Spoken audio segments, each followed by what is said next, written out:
Mengapa sebagian orang menjadikan sibuk sebagai alasan tidak menulis? Ada berbagai kemungkinan jawaban dari pertanyaan ini. Namun semuanya bermuara pada satu kesimpulan yang sama, karena ia menganggap menulis bukanlah sesuatu yang penting. Seseorang yang mengira bahwa menulis hanyalah pekerjaan iseng atau pengisi waktu senggang tidak akan pernah panjang umur melahirkan karya. Begitu ia ditelan kesibukan, saat itu pula aktivitas menulis ia tinggalkan. Ada pula yang pada dasarnya malas menulis. Mengapa malas? Karena malas berpikir, malas berimajinasi, lalu ia menjadikan kesibukan sebagai alibi. Sebab itu lebih menaikkan harga dirinya daripada mengatakan ia tidak menulis karena malas. Ia seolah ingin mengatakan, sebenarnya aku bisa menulis, tapi banyak hal penting yang harus kulakukan dan menulis tidaklah penting. Sebagian lagi menjadikan sibuk sebagai kedok bahwa ia memang gagal mengelola waktunya. Menulis butuh kedisiplinan.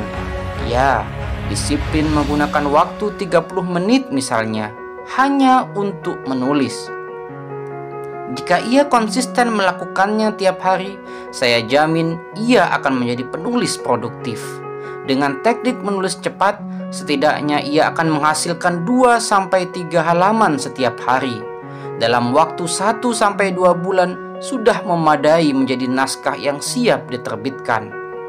Jadi sebenarnya sibuk tak layak dijadikan alasan, seolah para ulama yang menghabiskan seluruh hidupnya, bahkan masa mudanya hanya untuk menulis, adalah orang-orang iseng yang gemar menyanyiakan waktu. Padahal kata Dr. Abdullah Azzam, peradaban ini dibangun oleh 2 hal, darah merah para syuhada dan tinta hitam para ulama.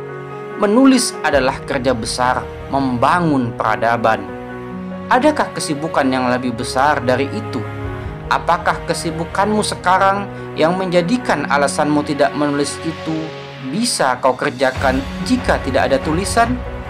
Kau belajar mulai bangku sekolah dasar hingga perguruan tinggi, bukankah karena buku yang kau baca? Karena guru-guru yang juga membaca, dan semua itu terjadi karena ada yang menulis. Ada penulis. Saya tanyakan kepada setiap orang yang tidak menulis karena sibuk, berapa jam waktu yang kamu habiskan untuk hal sia-sia dalam sehari semalam? Apakah itu lebih penting dan bermanfaat daripada menulis? Jika tidak, berarti kamu membohongi diri sendiri dan membohongi orang lain dengan alasan sibuk itu. Dan orang-orang yang pandai berbohong sebaiknya memang tidak menulis.